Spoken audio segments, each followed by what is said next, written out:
So Elizabeth Bercovici is a mythic storyteller, intuitive healer, writing coach, new paradigm teacher, and conduit for higher energies. She's also the host and producer of 9 magical storytelling virtual summits, including Treasures of Ireland, High Magic in Eden, Avalon, and the Holy Grail. These were immersive experiences exploring the Goddess Brigid, the Morrigan, the Fae, Mythic storytelling, and Celtic lore. Elizabeth has an MFA in creative writing from Emerson College and a BA in English literature from Skidmore College. She loves to help people with writing, storytelling, and birthing creative projects. Her great gift is igniting the soul fire in others so they can step into their power, their purpose, their creativity, and their greatness. I'm happy to introduce Elizabeth Bercovici. Thank you.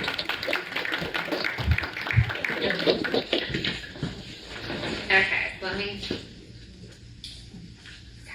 Can everyone hear me? Okay, beautiful. I'm so honored to be here with all of you tonight. Thank you for coming. For me, I just want to say what a joy this is to be here with all of you. Usually I'm online on Zoom in a tiny little box, and I am born and raised in New Jersey. So for me, this is really a very special moment. This is my first time doing an event in the state that I was born. So I'm just so excited, and I have my notes here. But I wanted to say that for me, so much of my life has been a journey of discovery, trying to find who I really am, my greater purpose. And as I was seeking the answers, I really found my way to the Celtic Isles, to Ireland, Scotland, and I just have so many stories I want to share with you tonight. And also there's so much wisdom that I learned over the course of my journey. And I think what's so amazing to me is my journey really began in the United States. I got my master's degree in Boston, and every step of the way I was led back to these ancient Celtic legends, these ancient goddesses. And I just know that everyone here tonight, there is something here for you. There is wisdom that they have. So I just kind of want to see a show of hands. How many people here are familiar with the Celtic goddesses? How many people have worked with them before? Oh, I have people. Okay, so funny. I think about half and half. Okay, great. So I usually would ask people what goddesses that they are most familiar with, but we are going to have, I know there's some men in the audience, we're going to talk about some of the gods as well. But so I find that for me, when I first connected with the goddesses, it was to help me step into my power. And so, from a very, very young age, I knew myself as a writer and storyteller. And when I actually tell, it's funny because my story starts, I was actually in Boston getting my master's degree in creative writing, and the program, even though it was a wonderful program, it wasn't very spiritual. It felt really restrictive to me. And I remember feeling like nobody understood my writing because I was writing about things that were so deeply important to my soul, and just people weren't understanding, they weren't getting it. And I was almost on the verge of dropping out of my program. And I had this, maybe it was a bit of a dramatic moment, but I decided to go climb a mountain, because that's what people do in those moments. I was like, I'm going to go climb a mountain. And, by the time I get to the top, I will have the answer if I should stay in this. It was a master's in creative writing. If I should stay in this program or if I should leave. And I really walked up the mountain and I just surrendered heart, mind, body, and soul to the divine to give me the answers that I sought. And all of a sudden, I'm at the top of the mountain, and I just heard this voice, there is another way. And I was like, ooh, and it was the first time I really had my guides communicate with me so strongly, so intimately, but it was unmistakable. And I just remember in that moment climbing down the mountain, and by the time I was at the bottom, I had made a decision. I would stay in my creative writing master's program. I would learn whatever those teachers had to teach me, but that there was something extra. There was something that my soul was being initiated in that was in the beyond the beyond. And so when I got down the mountain, I heard that voice again, and it brought me back to the stories I loved as a child. And I was kind of instructed to do a deep dive into Welsh storytelling, Welsh mythology. And these were stories I loved as a kid. And so all of a sudden, I found these stories were taking on new life, because there's something about these stories. My favorite story in the very beginning of my journey was with the goddess Cailleach. And so this is a Welsh goddess, and I'm just going to share. So Cailleach is a goddess of inspiration and creativity. And so most of the goddesses that I started to work with in the beginning, they were all goddesses of creativity. And I found what was so different for me was that I really wanted to create, it was like from that place of pure divine inspiration. And it was different from what the people in my regular writing workshops were putting on the page.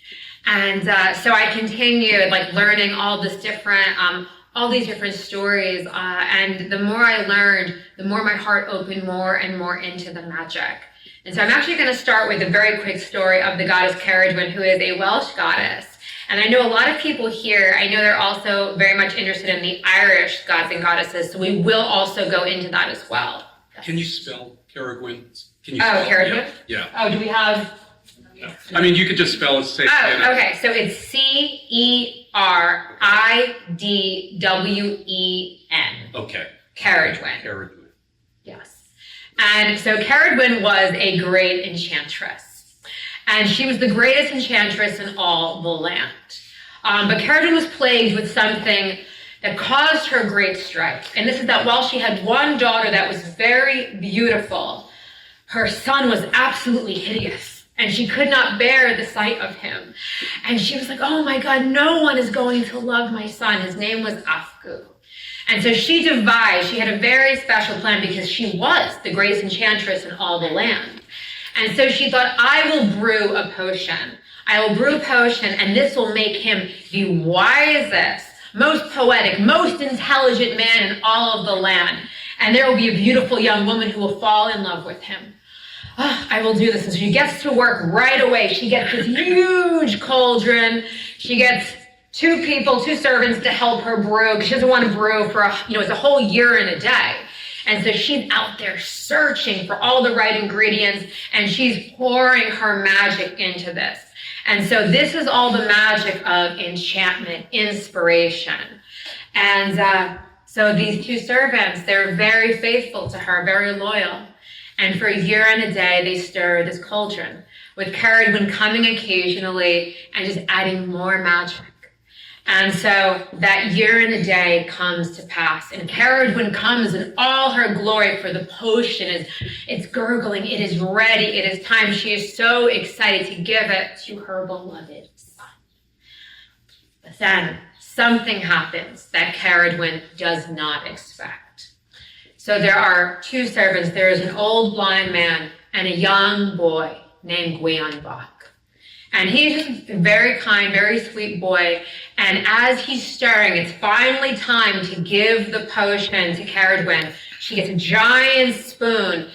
The little boy, Gwion, goes to give it to her. And all of a sudden, he trips, he stumbles, and he has 3 drops of the potion come into his hand on his thumb. Without thinking, it is splintering, sweltering hot. He puts his thumb in his mouth, he licks those 3 drops of potion, and all of a sudden, something happens to him.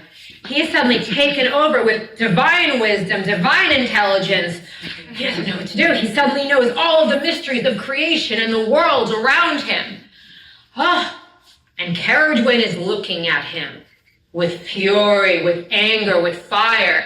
For in those 3 drops of potion contained all of the magic of that year and a day.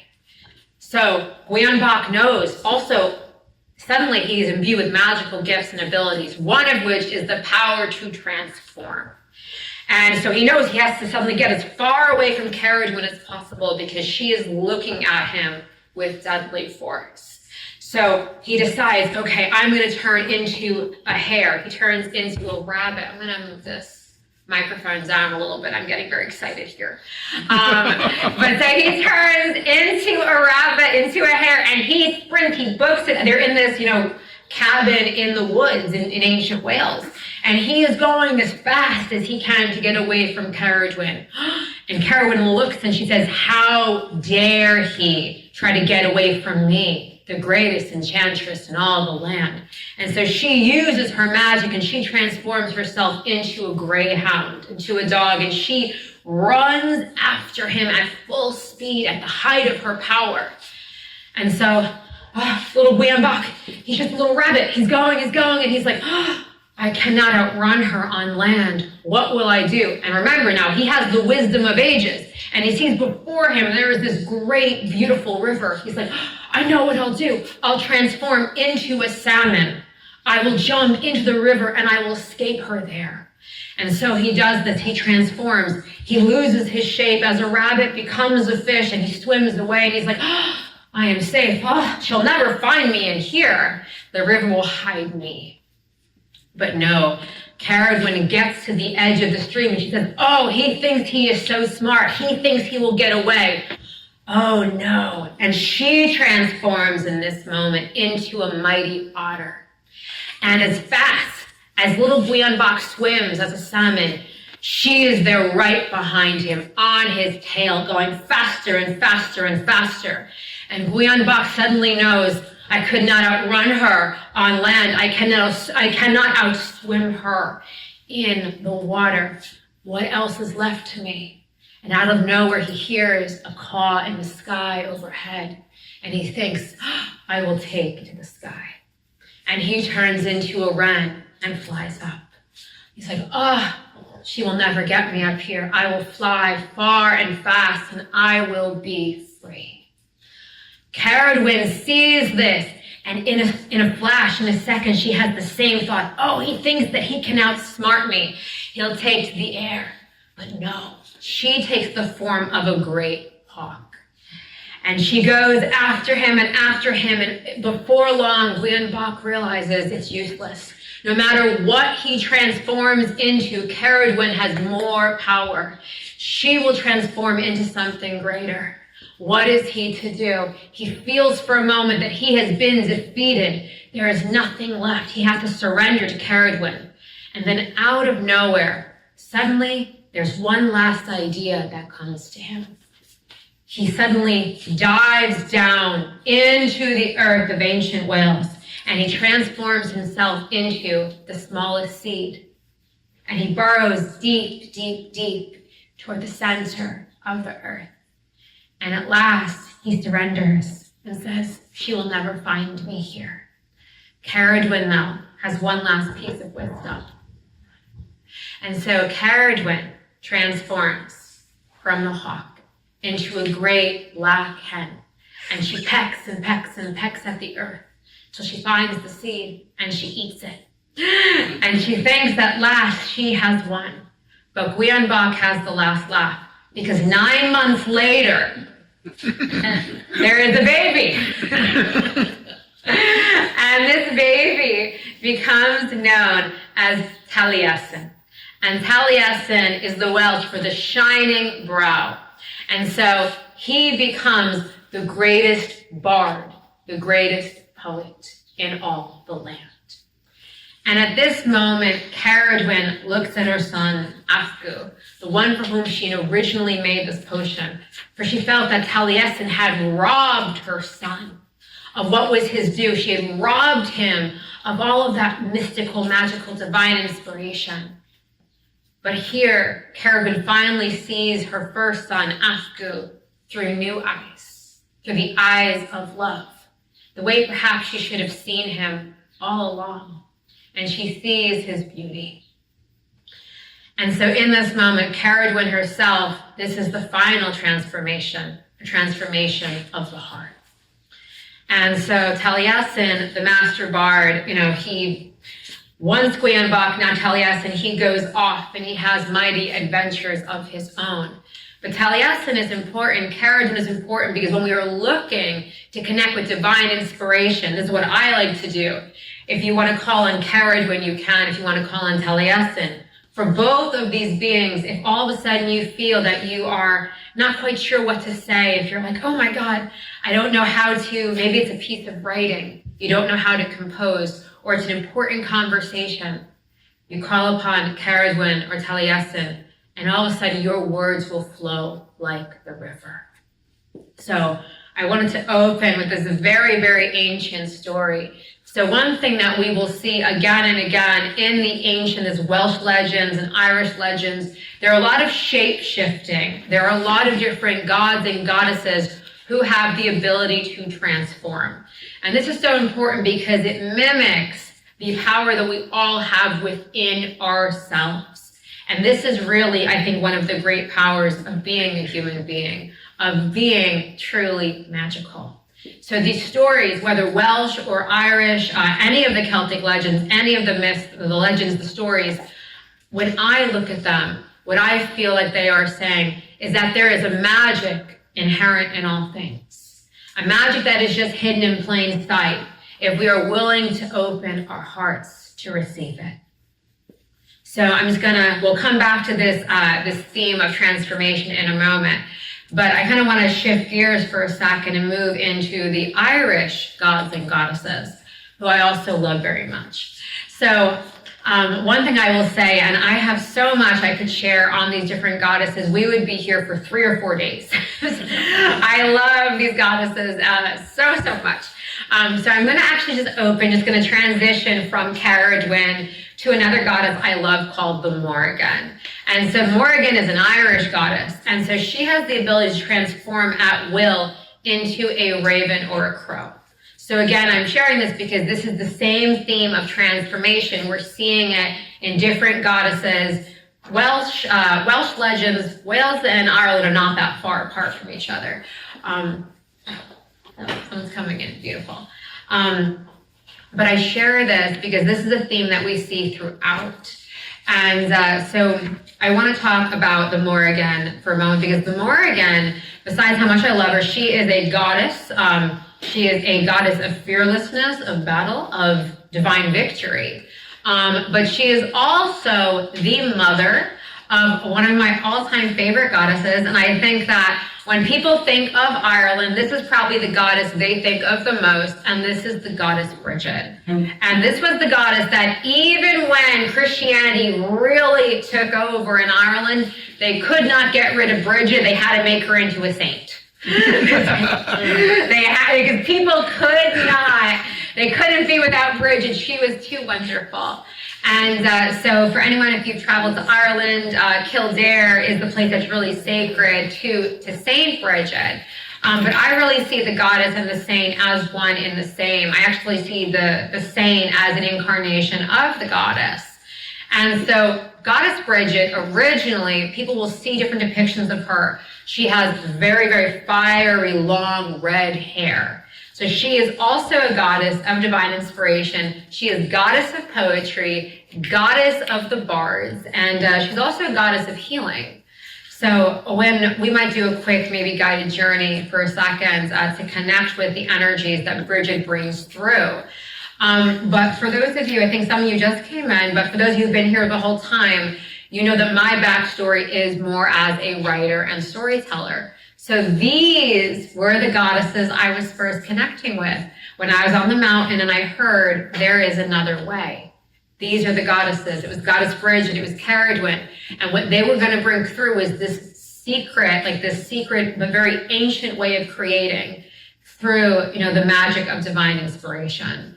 And so when I look at Brigid, so many people connect with Goddess Brigid. She's also Goddess of Miracles. So, yes, like I see people in the audience. Yeah, she is Goddess of Miracles. And, so the saint, really gets credited with these miracles as well. That's one thing they have in common. But I really want to take a minute. I'm actually going to this is kind of what I do in my online programs. I like to cast a sacred circle, and I like to really call the goddess into this space.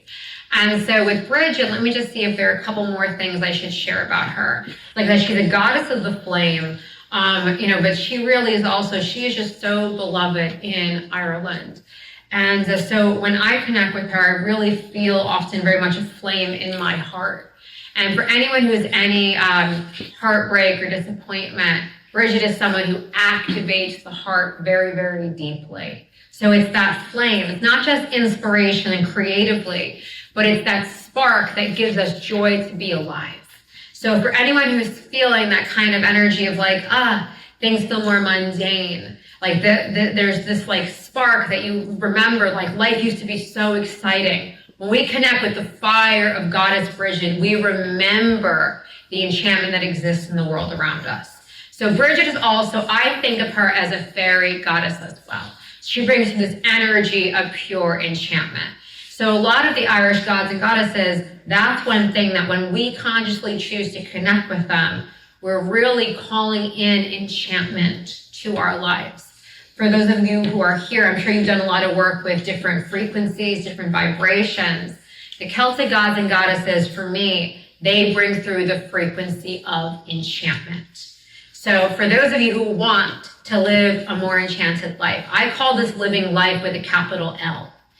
And so there's something that happens here when you work with the Irish gods and goddesses, the Celtic gods and goddesses. Out of nowhere, your life starts to become very magical, very enchanted. But the key is that you have to, on a soul level, open to that magic, open to that enchantment. And so that's why I'm going to do a very quick, it'll be a very quick, I think it might even be like a 1 or 2 minute journey, calling Brigid into the space, but also activating that heart fire for each and every one of you. And if you guys feel it, wonderful, but if not, just know that Brigid is working with you. And so I'm going to cast my sacred circles. These are actually, in ancient days, this was a druid circle. And so the druids in the Celtic world, they were the ones who were really the guardians of the trees. They were the guardians of the natural world. They held tree magic and tree mysteries. So this is a druid circle. It's only going to take 1 minute. Don't be scared. So it really just creates a sacred space. So it creates a sacred circle. So I like to do it like this. I cast this circle to create a space beyond space and time beyond time. I cast this circle to block out any energies and spirits that are not allies of ours. I cast this circle that all energies raised herein remain confined. As above, so below, as within, so without, the circle is sealed. I'm gonna clap to seal the circle. There we go. Got my microphone here. Can't have anything happen to this. So now I actually want to call in the elements, because this is very ancient Celtic magic. And so we have to work with the elements here to really harness the power of the space, to really harness the magic of creation. So calling in the energies of earth, air, fire, and water, as well as the directions, north, south, east, west, above, below, and within. And here in the sacred space, I want to call upon the Goddess Brigid. And so I just love Goddess Brigid. And I want to call in also, I haven't actually used this term yet, I want to call in the Tuatha Dé Danann. And so the Tuatha Dé Danann, these are the gods and goddesses of Ireland. And so essentially this means tribe of Danu. Danu is the great mother goddess of Ireland. So Tuatha Dé Danann is the tribe of Danu. And so when I say that, we're really calling all of them in. And so I'm also calling in the great goddess Cailleach, calling in Cailleach to be here with us, calling in high Celtic magic and mystery for everyone here, calling in the frequencies, the energy of enchantments. And so I invite everyone, you can keep your eyes open if you want, but I invite you to close them. And I invite you to really see yourself transported through time and space to a beautiful hill. And there in the distance, you see before you a great goddess of long red hair that tumbles and swirls in the wind. She approaches you and something opens in your heart as she comes forward. She welcomes you. She says, you have come here to receive a high heart initiation. Open heart, mind, body, and soul to receive your own heart fire, your own heart flame. And now feel in your heart, open heart, mind, body, and soul to this gift of the goddess, this heart flame. This is an ancient treasure, an ancient wonder. Any part of your heart that has become stale or stagnant, Feel Brigid working her magic. Feel her now healing anything that needs to be healed. Feel her igniting the spark within you. Brigid, great Brigid, goddess of flame and divine inspiration. And now take a few moments, if you've never connected with Brigid before, this is a good moment to really introduce yourself. And to also see if she has any messages, any words of wisdom for you.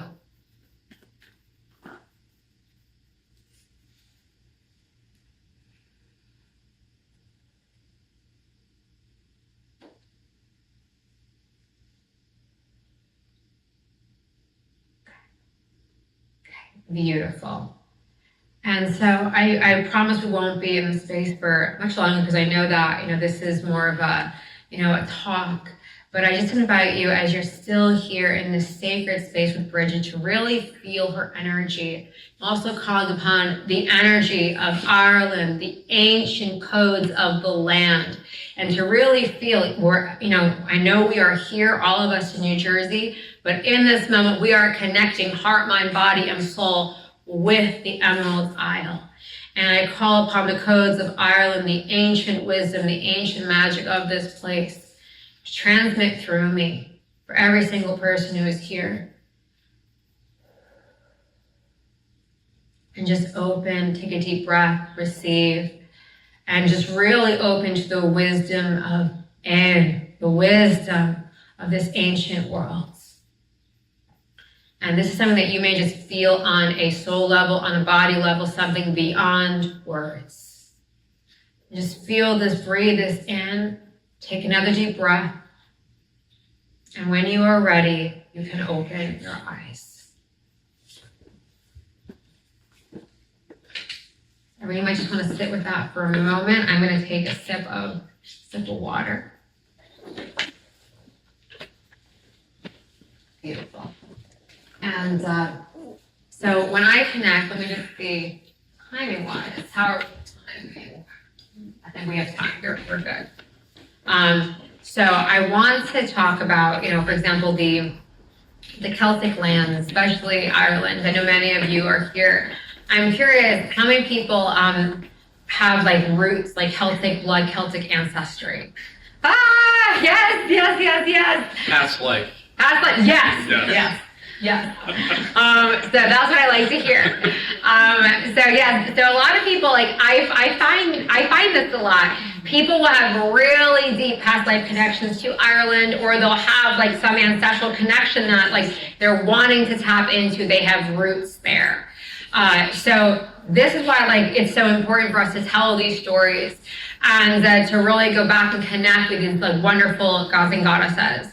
And so a big thing when I really think of what sets Ireland, what sets the Celtic Isles apart, it really is the wisdom. There is so much wisdom that these isles have, and in particular, so in Ireland there is a great story of the salmon of knowledge. So I'm not sure how many are familiar with this story, but so in Ireland, the salmon of knowledge. This you're going to see some parallels between this story and the one I just told.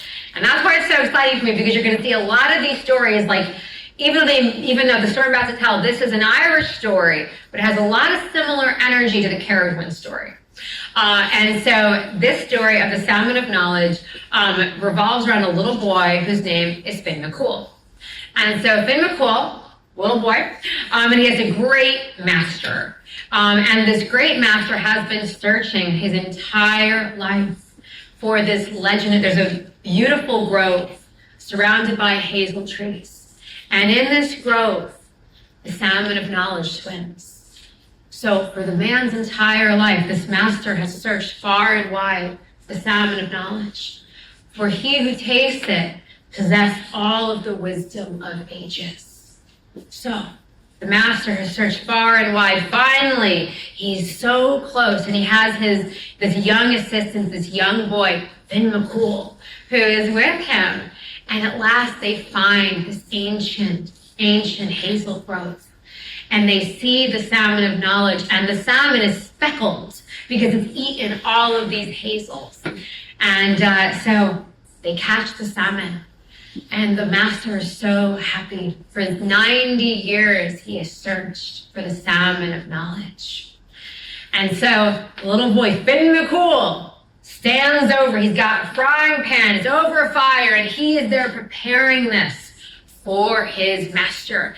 And he is so excited. This is the moment his master has waited 90 years. His master has searched far and wide throughout the land of Ireland to find this sacred grove.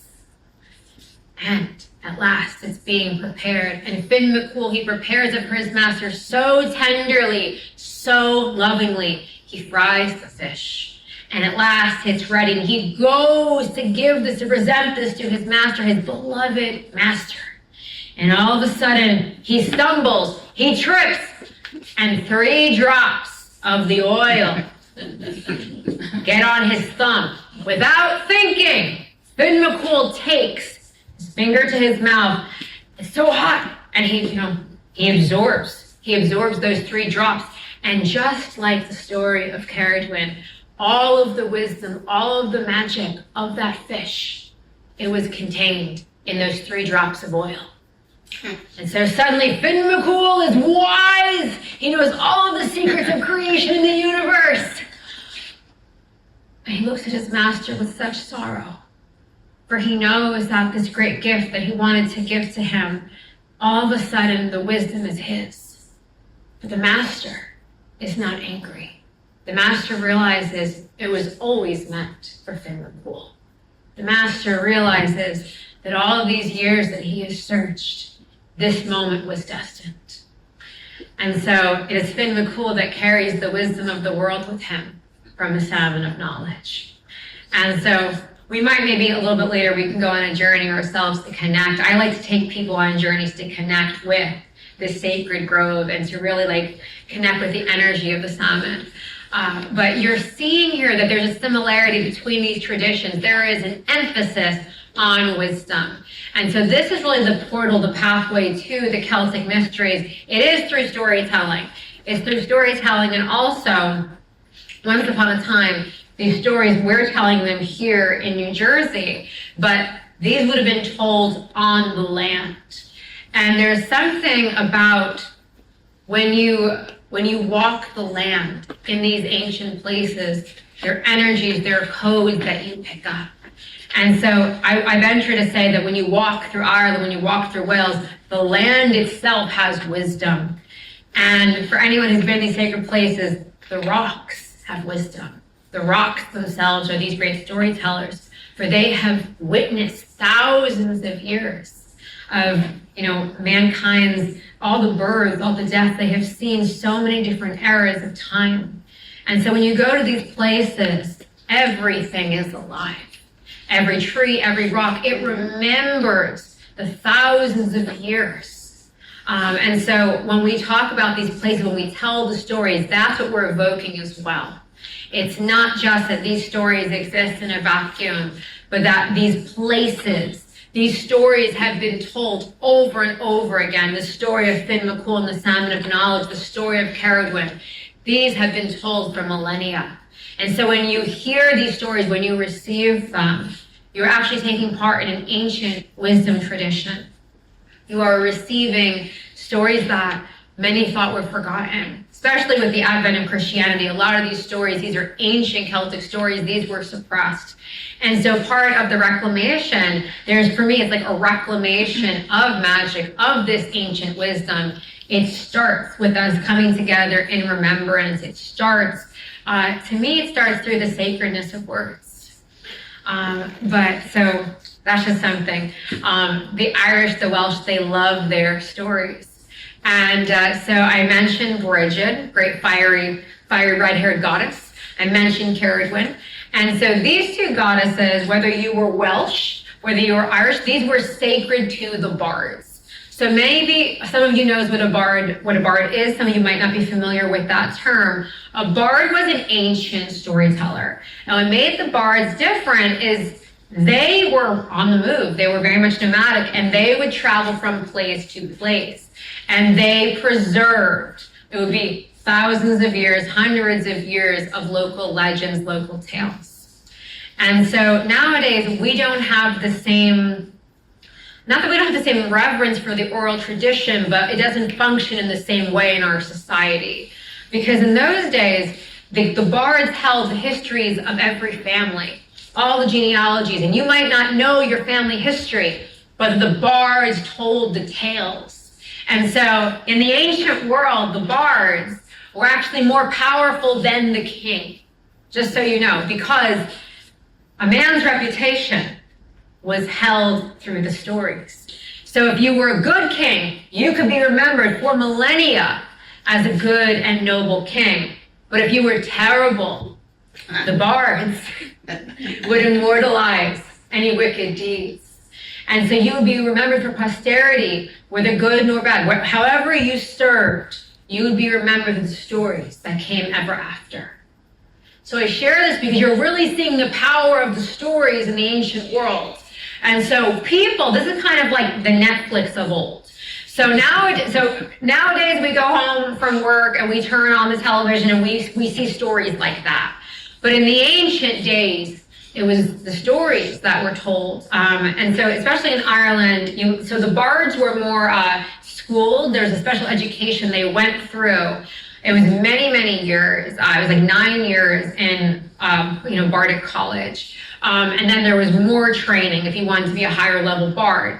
But in Ireland, there's also a tradition known as the Shawnee.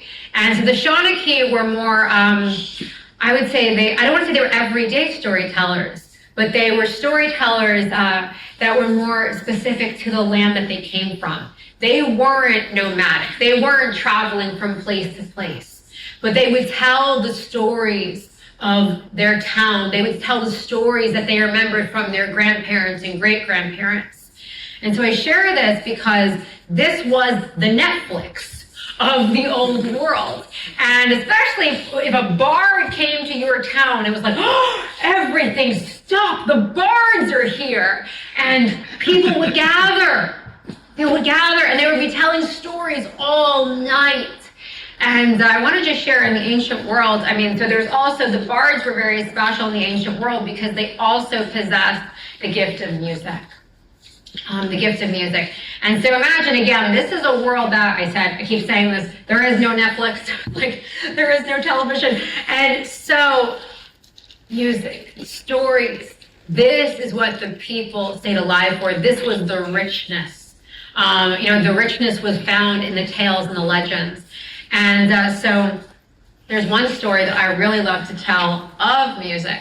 So there were 3 very special kinds of music in the ancient world.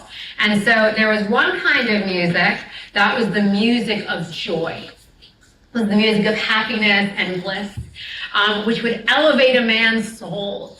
And there was also the music of great sadness, which would make people feel all of those long-held emotions, the things they couldn't process, the things they buried deep inside.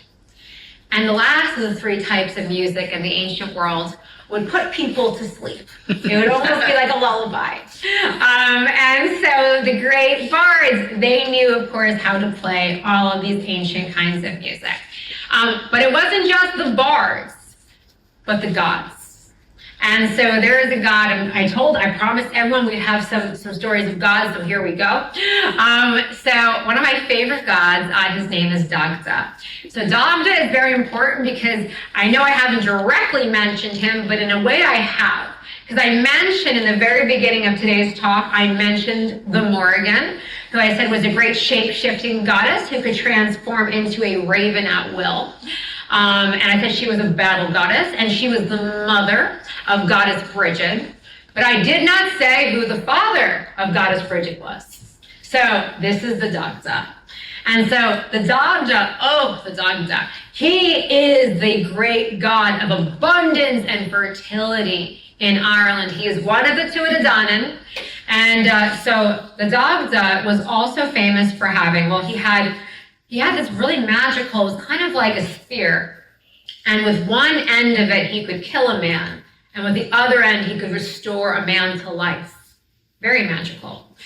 He also had, there are the 4 treasures of the 2 of the Danann. And so one of these treasures is a cauldron, different from Caradwin's cauldron. because this cauldron is never ending. So there is food in it. There is enough, like you could eat eternally the food that exists in this cauldron. So that is why it was an ancient treasure. And so the Dagda, that is why he's the guardian of this treasure, and that's why he's one of the great, like I said, he's one of the great fertility gods, the god of abundance of Ireland. And so one of the last gifts the Dagda possesses is a magic harp.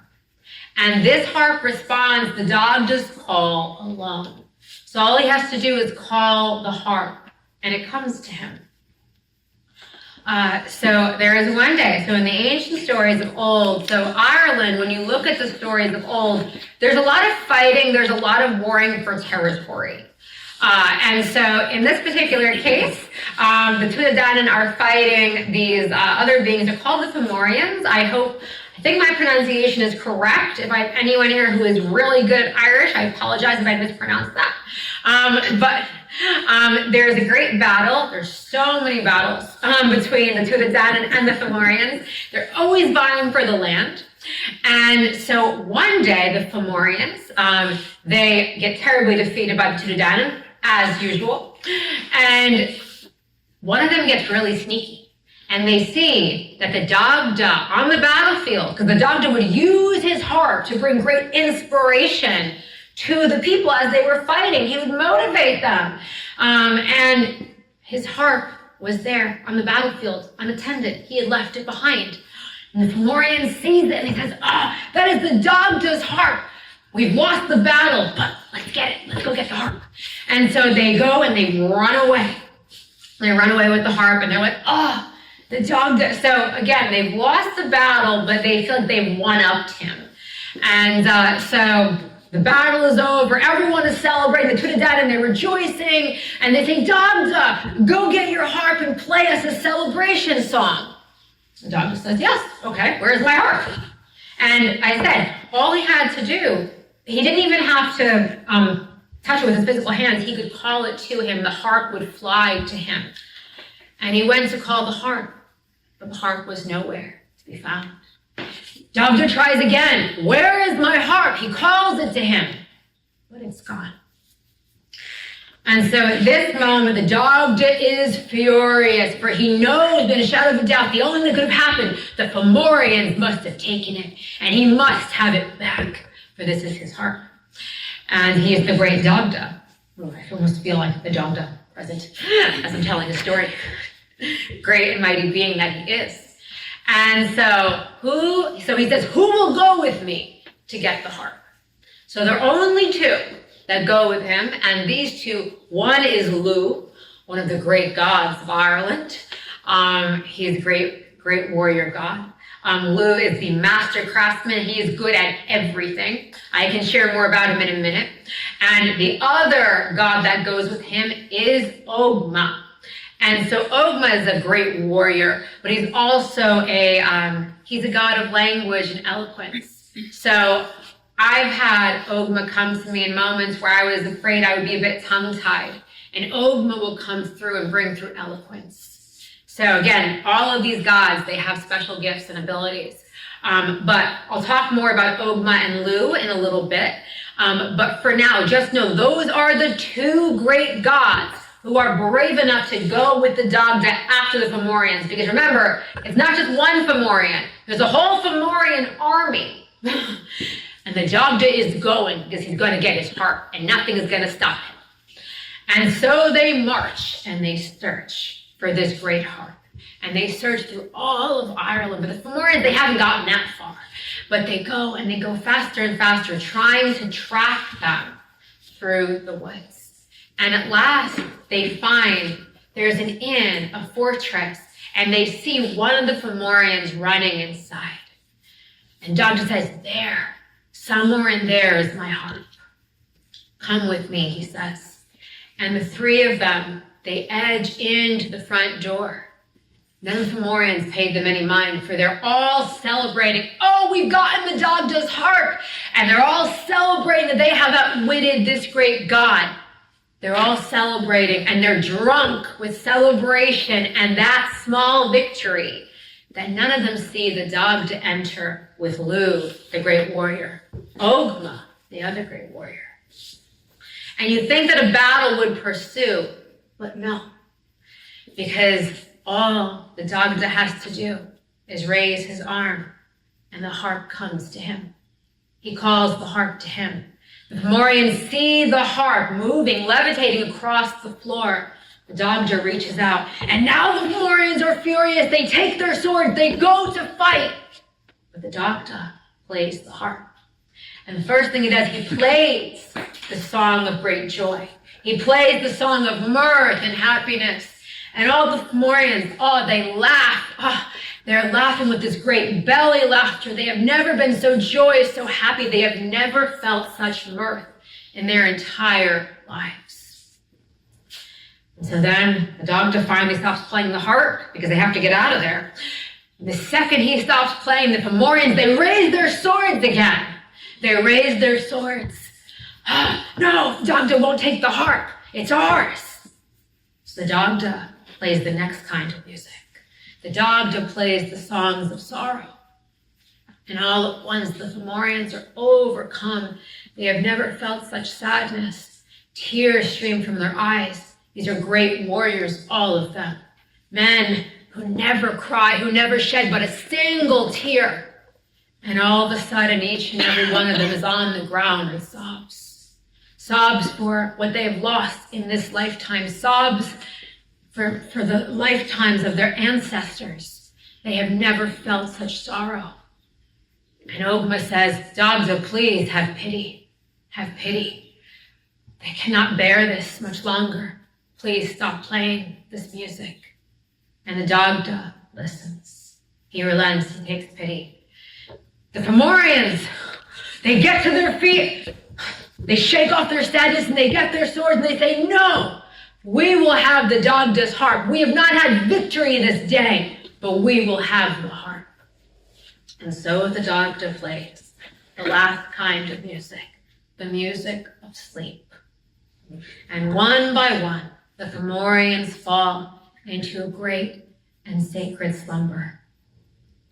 And they fall into such peace that the Dagda, Ogma, and Lu are able to walk backwards outside of this fortress, back to the land of Ireland, returning to the rest of Tuatha with Dagda's harp. And all is well. So I share this with you because, again, you're seeing the power of music. You're seeing the power of music in the ancient world and also the Dagda. So I want to just share a little bit. I mentioned Ogma. So Ogma, one of the gods that goes with the Dagda. So for those of you who know a little bit more about the Celtic, the ancient language system, you may have heard of the Om. Maybe, maybe not. So the Om was the ancient tree language. So that was actually one of the original languages. So there would be the different trees. So there would be the oak tree, the ash, the hazel, and each of these would have a special symbol. And this was their alphabet. It was an ancient Celtic alphabet, and it was brought through by this great god I just mentioned, Ogma, and that's why it's called the Om. So I share this because Ogma was a warrior, but he was also very learned, and that's why I remember a couple years ago when I was doing, it was one of my first times doing like an online event, and I was really nervous and really scared, and I was afraid I wouldn't have my words. And it was a couple days before that I just kept hearing Ogma's name. And I just suddenly at first it was funny because at that point in time I hadn't ever connected. I shouldn't say ever, I should say in this lifetime. In this lifetime I hadn't connected with Ogma. And I was like, who is this being that's trying to connect with me? And when I saw he was the Irish god of language and eloquence and also storytelling, I knew that I would be okay. I knew that he would be giving me wings. So I share this with you because you can see how these stories, how they bring life to people, how they bring inspiration. And when you work with these gods and goddesses consciously, they give you wings to do things that you might otherwise have deemed impossible. So let me also just check my time here. I think we have a little bit of 10 after 8. So, okay, a little bit more time. So let me just take a sip of water here. Okay. Glad pretty much everyone's still with me. It's good. Yes, I've told one stories tonight. But so one thing, I'm trying to see what I should do next. I have these notes written down here. So I think one thing I'll talk about is another goddess. So I'll balance it because we just went very divine masculine. So let's go divine feminine for a second. So I want to talk a little bit about, some of you may have heard of the wonderful Queen Maeve. So Queen Maeve is one of my favorite goddesses. And so in the stories, in the original story, she is a battle queen. But when I connect with her, she really is like a fairy goddess.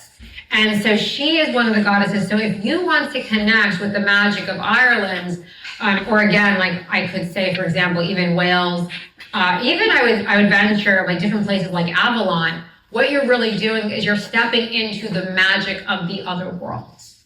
And so in the ancient days, the way I see it, I think nowadays you can walk through a place and very much be in this 3D reality. But in the ancient world, it's like that sister reality of magic and wonder, the other world. It was just a hair's breadth away. And if you go, there are certain places in Ireland where like the veil is very thin. And so I share this with you because so much of the magic, when we talk about different gods and goddesses, really what we're doing is we're almost opening a portal to the magic of the other world. And so it's this magic. So these gods and goddesses, the Tuatha Dé Danann who I mentioned, they are not from this world. They come from the other world. The Tuatha Dé Danann, the gods and goddesses of Ireland, they come to Ireland on these great ships. They come on these great ships from the other world and they settle for a time. And I share this with you. The Tuatha Dé Danann actually come from 4 great fairy cities. So these beings, they are not human. They really are much more magical. And I share this because it's interesting. For those of you who like something like Lord of the Rings, and we've been told, oh, all of that is fantasy, all of that is make-believe. And when you really connect with the ancient Celtic legends, you see that there really is this definite connection to the land of Fae, to the realm of fairy. And that the gods and goddesses, this is where they come from. And they come sometimes for just a brief moment to bestow humanity with a gift. And sometimes they stay for a long time and sometimes they leave. And in the stories, I will tell you, the way the stories go is that at the end, at the end of many centuries, the Tuatha Dé Danann, the gods and goddesses of Ireland, they leave. They actually leave the land of Ireland and they burrow deep in the ground. And there are a couple who stay. So Brigid, who I mentioned, Brigid stays because Brigid is the goddess of the people. She will never abandon the people. For as long as she is here, we can call upon her. But I share this because something happened. And I don't know, when I look at the stories, I'm just going to show my own personal experience. I'm going to go against what a lot of like the fairy historians say, because I have connected with these gods and goddesses very intimately in my travels through Ireland. I've had these gods and goddesses show up for me in miraculous moments. But many stories say that the fairies, the Tuatha Dé Danann, they all went underground, that they are gone from the land of Ireland. And a lot of these stories, the Tuatha Dé Danann, I should say, like, it's almost like when Christianity came, it made those gods and goddesses less powerful because it was afraid of the power those gods and goddesses possessed. So the stories changed, and these great gods and goddesses of Ireland became just fairies that burrowed into the underground. And so I'm sharing this with you because the stories to this day, they tell that the Tuatha Dé Danann, they left Ireland, they are gone. But for anyone who walks the land, you can feel they are still there. And so I'm sharing this because, part of what I was just sharing is like the stories of the other world. It's up to us. We can, each and every one of us, on a heart level, on a soul level, open the portal to the other world by believing, by remembering. And so a lot of times when people say like, oh, these stories are make-believe, I like to change that and I say they're make-believe because they make you believe. So this is the way I like to look at these stories. And I'm sharing this because I hope the stories tonight, I hope that you have felt the presence of these gods and goddesses here in the room with us, because they want their stories told. They want to be remembered. And so this queen that I just mentioned, so this is Queen Maeve, Irish, great Irish queen. But there are different versions of her in the English legends as well. You might hear her as Queen Maeve. Shakespeare refers to her. And so there's this beautiful story I love. It's actually a film series. It's called Merlin. This came out in the 90s, I believe. It's with the actor from Jurassic Park. His name is eluding, Sam Neill, I think his name is. Sam Neill. Yeah, Sam Neill. Yeah. And so he plays Merlin. And maybe I'll tell a story of Merlin because this is Celtic storytelling after all. But so I can share though. So at the end of this, I won't go into the whole story, but in that beautiful, it's almost like a mini series. Queen Maeve, she is the villain, and so she is very magical. So I do like this because that's correct. Like they really have her holding the magic of the ancient Celtic world, but she's the villain. And at the end, Merlin and her, they had been fighting for years and years and years, and they're always trying to outwit each other. And finally, at the end of their fighting, Merlin finally gives up and he turns on his heel. And she shouts after him, "Where are you going? Where are you going?" And he says, "I'm leaving." And she's expecting there to be this great final battle, this great final fight between them. And she can't believe that he's just walking away. And she says, "What are you doing?" And he turns and he says, "I'm going to forget you. I'm going to forget you. That's it." And he walks away and he turns on his heel. And she's there screaming after him, "Merlin, Merlin, no!" And she continues to scream and he refuses to turn back. And I share this because this is so much of what happened to these ancient stories, to these legends. And so Queen Maeve, she was forgotten. These stories, like I said, they were changed. These great gods and goddesses just became fairies that burrowed deep into the ground to escape the human world, never to be seen again. And so these stories, it is up to us to remember them. And not just to remember them, but to remember the magic they hold. And so I'll tell another Welsh story quickly. I think, got a good time. Okay, so I'm gonna take a sip of water. I'm gonna tell surprise for the night. We're back in Wales. We're back in Wales because I'm telling you all my favorite stories. And so this story is Merlin, and I love Merlin very, very much. So this is young Merlin, though. This is before the days of Arthur. So once upon a time, there's young boy Merlin. And so just know that young boy Merlin, he lives in ancient Wales. That's his home. And this is the real story of Merlin, everyone. I want you to know, this is the real deal here. So there's a king at this time, and you can see this. These are legends that are penned by Geoffrey of Monmouth. I believe he wrote these around, it was like 1200 AD, but these stories actually are from around 500 AD, and so by the time Geoffrey of Monmouth penned them, they had been in the oral legends for over about 700 years. So I'm just sharing this with you because these really are the true stories of the original ancient Wales. So I'm sharing this with you. So once upon a time, there was a great king, Vortigern. Again, this is a real historic king.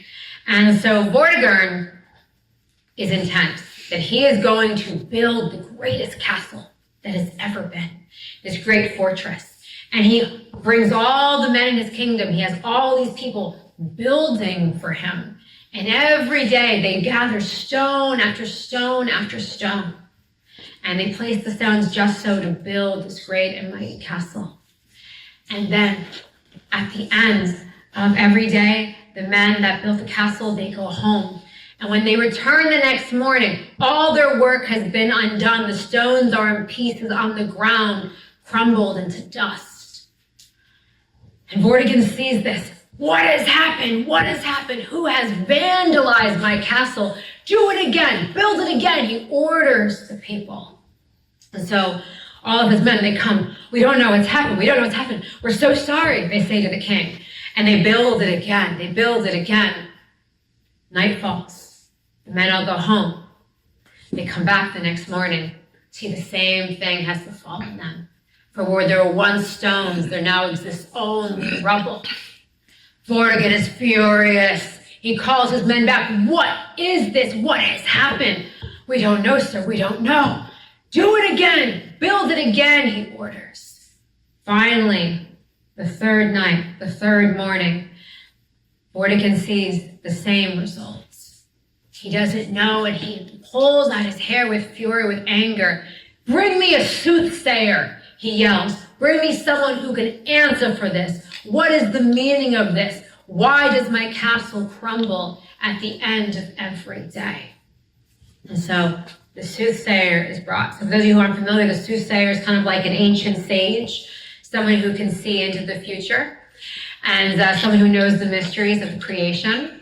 And so he gets the soothsayer, and the soothsayer sees the ruined castle, and Vortigern says, every day, my men, they build this castle, and every night it crumbles to the ground, and I want to know why, and you're going to tell me. And I must tell you that Vortigern is a very formidable king. He has been known to run people through with his sword. You do not want to mess with him. So the soothsayer is like, oh, I really got to give him a good answer. And so he looks, he looks into the future. He divines. He looks for the answers. He says, I know what you need. You must spill the blood of one who has no mortal father. And Vortigern is looking at him. What do you mean? Spill the blood of one who has no mortal father. Such a man does not exist. And he says, there is a boy, a young boy, a magical boy, who has no mortal father, who is not like the others. Some say he is wicked. Spill his blood over these stones, and you shall have your castle. So Vortigern is confused by this. So on the one hand, he doesn't know if he believes that such a young boy exists, a magical boy that has no mortal father, and yet what's he to do? His castle seems to be destroyed, and every day he tries to build it. It's a conundrum. He doesn't know what to do. So he sends his men to find this young boy. He will do what the soothsayer says. He doesn't care. What is one more drop of blood spilled? Doesn't mean very much to Vortigern. He wants his castle. And so he goes and he finds the young boy Merlin, who at this point in time is about 8 or 9 years old. And the young boy, there is an energy about him. There is a wisdom beyond his years. And Vortigern sees him and he's a little bit not quite sure they should do what they're planning to do. And so Merlin, the young boy, is brought forward. There is a man with a sword. It's all very secret. But Merlin takes one look at Vortigern, one look at the castle. And this young boy, what does he do? He snorts at the king. He laughs. He guffaws. And the king looks at him. For who dares to laugh at King Vortigern? No one in this kingdom laughs at King Vortigern. And yet this young boy is so bold, is so brave. Why do you laugh? He says. Incensed. What is so funny? And at this point, he's getting the man over, the one who's going to spill the boy's blood. Get him over here. Get him over here. Why does this boy laugh at me? And the boy, the young Merlin, says, you brought me here. Spill my blood over these stones because you think that will solve your problem. You think that once you do that, you will have your castle. But I will tell you, spilling my blood will do nothing. If you really want to build your castle, you'll listen and do what I say. But if you'd rather just spill, ooh, there we go. But if you'd rather just spill my blood and not have the answer, not have your castle, that's fine too. So Vortigern is weighing his options. He's never had a young boy speak to him like this, and he really wants this castle. Fine, he says, speak. Tell me, and this better be good, boy. He says, your life is on the line. And so the young Merlin says, I have seen it in a vision. Deep, deep beneath the earth, there are two dragons that fight, a red dragon and a white dragon. And in the day they sleep, but at night they fight. And they fight so hard that they knock down your castle. If you want to build your castle, you must dig up the earth. You must dig up the earth, release these dragons, let them have their fight, and at last you can build your castle. So this is done. Vortigern orders his men. He orders his men one by one to dig deep, deep, deep into the center of the earth. And there, just as the young Merlin said, are the dragons, the red and the white.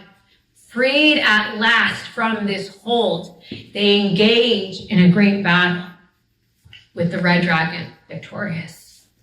At this moment, the dragon walks off, and Vortigern looks at Merlin amazed, awed, completely awed. And this young boy, this is a boy, he is not just a wizard. He is a prophet, he is a seer, he is a poet. And in this moment, he gives a great prophecy, a prophecy that's been told in ancient Wales throughout the ages. And he says, I see the future of this land. And he foretells the coming of the Saxons. And he says, the Saxons will come. All of England will be lost. The old ways, the traditions, all will be lost, save ancient Wales. This is the only kingdom that will remain of the old worlds. And at this, Vortigern is horrified, for he cannot imagine such a world to exist.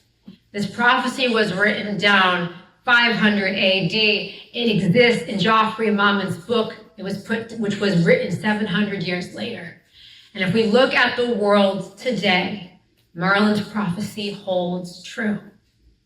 Because the only place in England that holds the ancient language, the ancient stories, is Wales.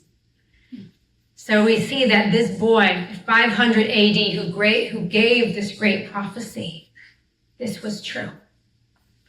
And so I share this because, again, similar to what I described in the Irish myths, the Irish legends, we are coming to an age of remembrance.